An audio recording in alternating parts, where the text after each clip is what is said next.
दोस्तों, क्या आपने कभी ऐसे देश का नाम सुना है जहां रेगिस्तान भी बारिश के पानी से भर जाता है? इस देश में लोग आज भी ऊंटों की सवारी करते हुए आपको नजर आएंगे और महंगी गाड़ियों में घूमना भी यहाँ के लोगों के लिए आम बात है। दोस्तों, यह देश पूरी तरह से मुस्लिम लोगों का घर भी कहलाता है और आपको बता दें कि यह दुनिया का इकलौता ऐसा देश है जहां रेगिस्तान के अंदर कई पानी की झीलें भी बनी हुई है। दोस्तों, हम बात कर रहे हैं दुनिया के सबसे सुरक्षित मुस्लिम देश के बारे में और इसका नाम है ओमान। इस देश में पहाड़, झीलें और समंदर सब कुछ देखने को मिल जाता है। दोस्तों, सफर में आगे बढ़ने से पहले आप सबसे एक छोटी सी रिक्वेस्ट है कि अगर आपको यह वीडियो पसंद आ रही है तो इसको लाइक कर ले और चैनल पर नए हो तो सब्सक्राइब कर बेल नोटिफिकेशन को भी ऑल पर सेट कर ले। दोस्तों, ओमान एक अरब देश है जो कि मिडल ईस्ट यानी पश्चिम एशिया में स्थित है। यह देश अरब सागर और ओमान की खाड़ी के किनारे पर बसा हुआ है, इसलिए इसका समुद्र से भी गहरा संबंध है। ओमान के पड़ोसी देश सऊदी अरब, संयुक्त अरब अमीरात यानी यूएई और यमन है। इसकी राजधानी है मस्कट, जो समुद्र के किनारे बसा हुआ एक खूबसूरत और शांत शहर है। ओमान की भौगोलिक बनावट बहुत ही अलग है, क्योंकि यहाँ पर एक तरफ रेगिस्तान है तो दूसरी तरफ ऊंचे पहाड़ और साथ ही लंबा समुद्री किनारा भी मौजूद है। दोस्तों, ओमान के लोगों की जिंदगी की बात करें तो यहाँ के लोग दिखावे वाली जिंदगी नहीं जीते।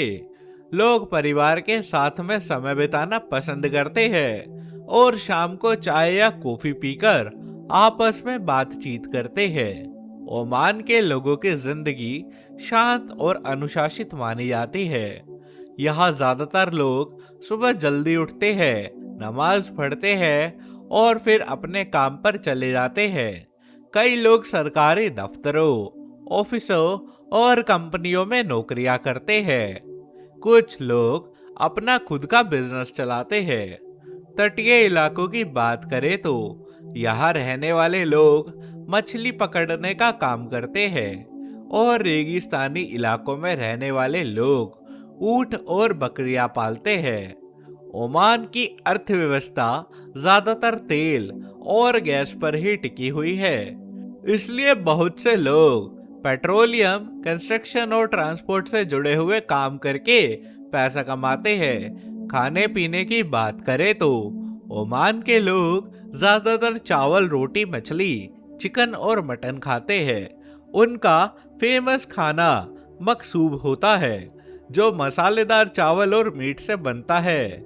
इसके अलावा वे खजूर, दही, सूखे मेवे और भी खूब चीजें खाते हैं। समुद्र पास होने की वजह से यहाँ मछली रोज के खाने में शामिल रहती है। लोग बहुत तीखा और तला भुना कम खाते हैं और सादा खाना ज्यादातर पसंद करते हैं।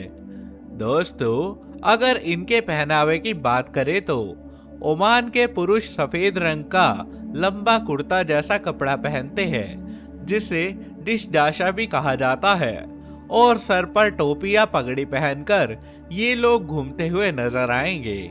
वहीं महिलाएं आमतौर पर लंबे और ढके हुए कपड़े पहनती है और बाहर जाते समय सिर ढकती है। हालांकि शहरों में रहने वाले युवा लोग जीन्स, शर्ट और मॉडर्न कपड़े भी पहनते हैं, लेकिन परंपरागत कपड़ों को अब भी सम्मान दिया जाता है। शहरों में रहने वाले लोगों का स्ट्रगल महंगाई से जुड़ा होता है। घर, बिजली, पानी और खाने का खर्चा धीरे धीरे बढ़ता जा रहा है, जिससे आम लोगों पर दबाव पड़ता है। इसके अलावा ओमान में परंपराएं बहुत ही मजबूत है, इसलिए कई बार तो लोग अपनी पसंद की जिंदगी खुलकर नहीं जी पाते और समाज की उम्मीदों के हिसाब से उन्हें चलना पड़ता है। ओमान देश की महिलाओं की शादी अक्सर छोटी उम्र में ही करा देते हैं। यहाँ महिलाएं अक्सर सिंगल ड्रेस पहनती है जो दिखने में सर से लेकर पैरों तक ढकी होती है। यहाँ महिलाएं अक्सर काले रंग के बुर्के में दिखाई देंगी। दोस्तों, कई जगहों पर तो महिलाओं को कपड़े, बाहर घूमने और फैसले लेने में भी आज भी परिवार और समाज की राय माननी पड़ती है। शहरों में रहने वाली महिलाएं ज्यादा आजाद है, लेकिन छोटे कस्बों और गांव में उनकी जिंदगी ज्यादातर सीमित होती है। दोस्तों, अब बात करते हैं ओमान देश के उन नियमों के बारे में जिनके बारे में सुनकर बहुत से लोग तो डर जाते हैं। ओमान एक इस्लामिक देश है, इसलिए यहाँ के नियम काफी सख्त और अनुशासन वाले हैं। सबसे पहले कपड़ों को लेकर नियम है कि लोग सार्वजनिक जगहों पर बहुत छोटे या खुले कपड़ा नहीं पहन सकते। पुरुषों और महिलाओं दोनों से उम्मीद की जाती है कि वे सादा और ढके हुए कपड़े पहनकर खासकर बाजार, मस्जिद और सरकारी जगहों पर जाए। ओमान में शराब पीने और बेचने पर कड़ा कंट्रोल है। आम लोग खुलेआम शराब नहीं पी सकते।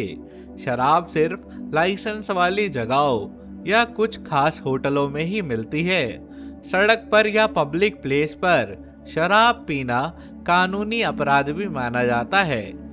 ओमान में ड्रग्स यानी नशे की दवाइयों पर पूरा सख्त कानून है। अगर कोई इसके साथ पकड़ा जाता है तो उसे भारी सजा और जेल भी हो सकती है। ओमान में सड़क के नियम बहुत ही सख्ती से लागू होते हैं। सीट बेल्ट लगाना बहुत ही जरूरी है।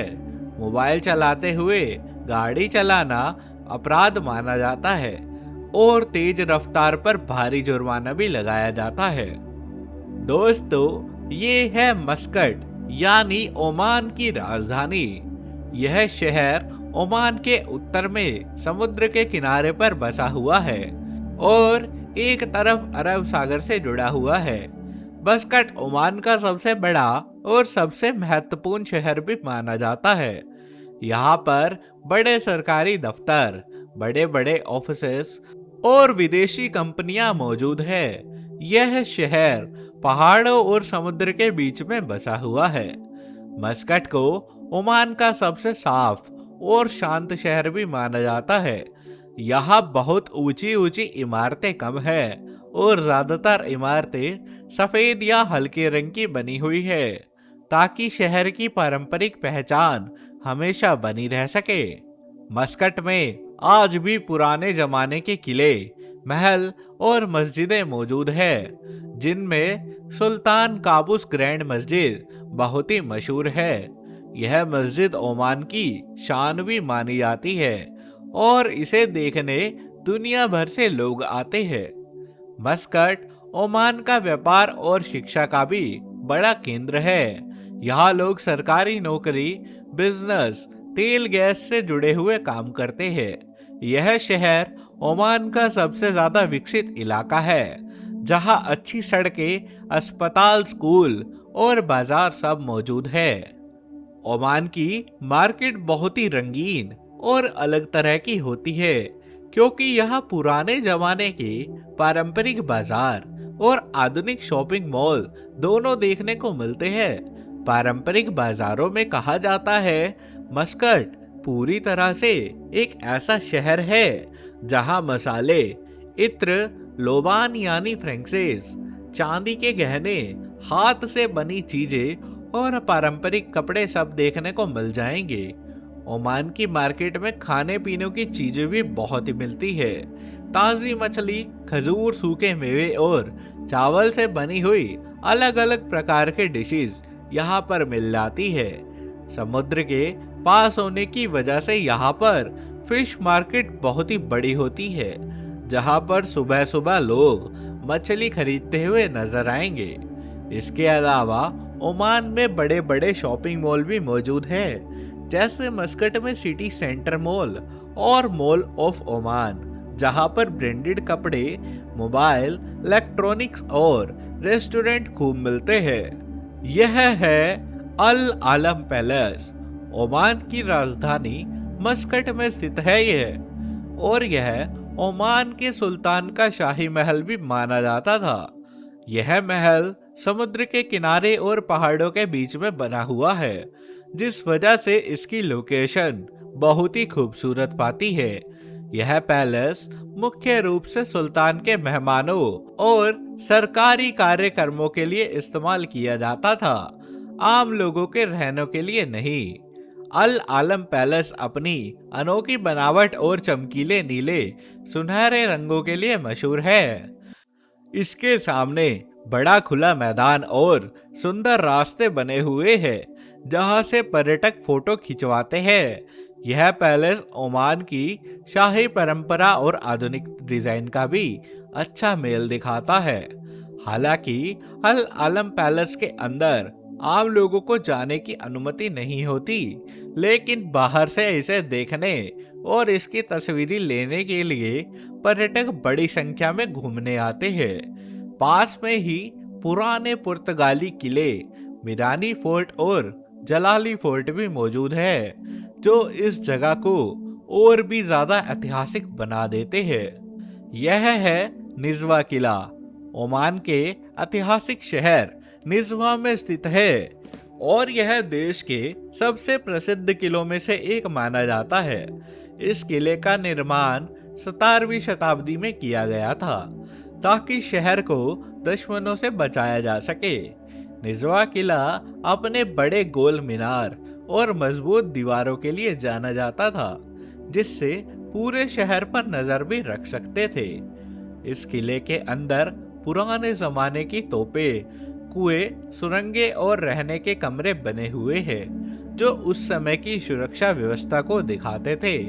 ऊपर से पूरे निज़वा शहर और आसपास के पहाड़ों का नज़ारा बहुत ही सुंदर दिखाई पड़ता है। यह किला उस दौर की राजनीति और सैन्य ताकत का प्रतीक भी माना जाता है। आज के समय में निज़वा किला एक प्रमुख टूरिस्ट स्पॉट बन चुका है, जहां लोग ओमान के इतिहास और संस्कृति को करीब से समझने आते हैं। पास में ही निज़वा का पारंपरिक बाजार भी मौजूद है, जहां चांदी के गहने, खजूर और हाथ से बनी हुई चीजें मिलती है। दोस्तों, ओमान देश का इतिहास बहुत ही पुराना और दिलचस्प माना जाता है। प्राचीन समय में यह देश समुद्री व्यापार के लिए जाना जाता था। ओमान के लोग जहाज बनाकर भारत, अफ्रीका और अरब देशों तक व्यापार करते थे। इसी वजह से ओमान मसालों, लोबान और खजूर के व्यापार का बड़ा केंद्र बन गया। पुराने जमाने में ओमान का माजान एक नाम भी जाना जाता था। 16वीं शताब्दी में पुर्तगाली लोग ओमान के समुद्री इलाकों पर कब्जा करने आए, और उन्होंने मस्कट और आसपास के इलाकों पर किले बना लिए। लेकिन कुछ समय बाद ओमान के लोगों ने संघर्ष करके पुर्तगालियों को बाहर निकाल दिया।